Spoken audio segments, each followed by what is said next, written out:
The Premier League is back for Game Week 4 following the international break. But before we dive in, let's take a quick look at how my team performed in Game Week 3. It was a fantastic game week with a score of 89 points, pushing my rank up to 27,000. If you're new here, make sure to hit that subscribe button for weekly team selection videos throughout the season. Also, don't forget to join my mini league via the link in the description. More frustration for Mark Flecken as a 95th minute consolation goal by Sugawara wiped out his clean sheet in Brentford's 3-1 win over Southampton. Similarly, Everton were unable to hold on to a 2-0 lead at Goodison Park as Bournemouth's late comeback completely wiped Mykolenko's clean sheet points. On a brighter note, Liverpool extended their strong defensive form with another clean sheet, keeping opponents at bay for the third consecutive game, while Anthony Robinson notched his second consecutive assist. Mo Salah's 17-point haul against Manchester United was key to a strong game week, as the Egyptian king continued his streak of double-figure returns since the start of the season. And no player matched his 5 big chance involvements in Game Week 3. Finally, rewarding the patience of his owners, Ebery AJ netted a stunning long-range goal to earn Crystal Palace a valuable point at Stamford Bridge. Erling Haaland, well, it's becoming a weekly tradition now. Another game, another hat-trick. The reigning champions cruised to victory over West Ham at the London Stadium. As anticipated, the Norwegian delivered game week highs with 4 shots on target and 3 big chances. Alexander Isak finally got on the score sheet this season, scoring the decisive goal in Newcastle's 2-1 win over Tottenham. I'm not looking to make any transfers this game week, but I'm tempted to bring Bryan Mbeumo after Game Week 5. His 4 shots were outdone only by Wissa and Brereton Diaz during the game, while no player created more chances than Mbeumo's 3, including 2 big chances.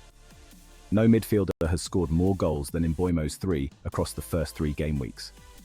Only Wissa has more expected goal involvements among Brentford players than Bryan Mbeumo with 1.84.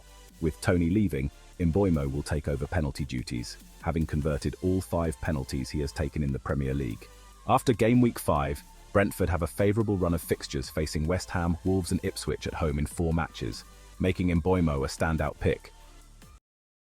With that in mind, here's how the team is looking for Game Week 4. Dean Henderson faces Leicester, a team ranking 19th for expected goals with just 2.1, only slightly ahead of Ipswich. Only Crystal Palace and Ipswich have less big chances than Leicester's 4.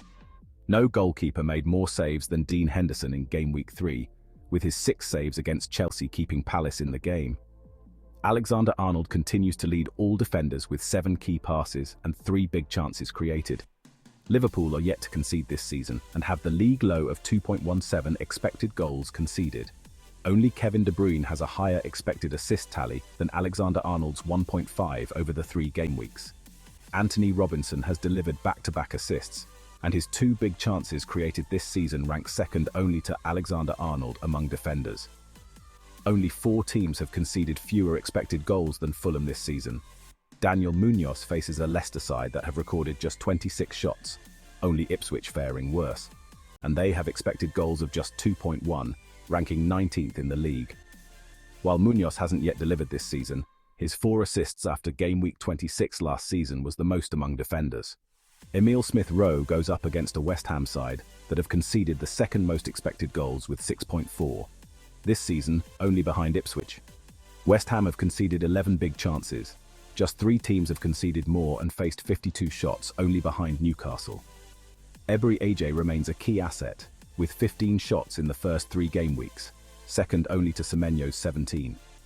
AJ faces Leicester, who have conceded 5 goals in 3 matches, with only 3 teams conceding more.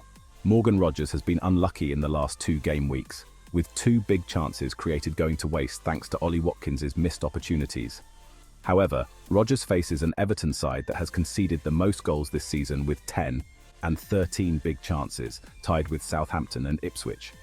Also, Everton rank 3rd for expected goals conceded with 6.2. I missed out on João Pedro last game week, which was a little disappointing. He now faces Ipswich, who have conceded the most expected goals with 6.9 and 7 goals, with only Wolves and Everton conceding more. João Pedro has scored in 2 consecutive games, making him a solid option this week. Finally scoring his first goal of this season, Alexander Isak repaid the faith of his owners. He faces a Wolves side that have conceded the second most goals in the league this season with 9, only behind Everton. They have faced 48 shots, with only 3 teams facing more. Isak has 1.38 goal involvements in the first 3 matches, the most among Newcastle players. For this week's captaincy, it's a close contest between Mo Salah and Erling Haaland. Mo Salah is the joint top point scorer this season with Erling Haaland, having 6 goal involvements to Haaland's 7. No player has created more big chances than Salah's 4 on level with Cole Palmer and Brian Mbeumo. No player recorded more shots than Salah's 3 and 11 touches in the opposition box during the game. On the other hand, Haaland has scored back-to-back hat-tricks. He faces a Brentford side that have conceded 51 shots in 3 game weeks. Only Newcastle and West Ham have faced more. Only 4 teams have conceded more expected goals than Brentford's 5.4. Haaland took 5 shots with 4 on target against West Ham in Game Week 3, the highest of any player during the game. So it is very hard to take away the captain's armband from Erling Haaland. Mark Flecken is on the bench as he faces a ruthless Manchester City side that have scored the most goals this season with 9. Only 4 teams have created more big chances than Aston Villa, and after throwing a 2-0 lead against Bournemouth at home, Vitaly Mykolenko makes the bench, and Wout Faes also find himself on the bench, while Morgan Gibbs-White is also on the bench as he goes up against a rock-solid Liverpool defence. Drop your thoughts in the comments below, and don't forget to like and subscribe for more FPL content. Also follow me on X and Instagram, where I will post my final team for Game Week 4 before the deadline.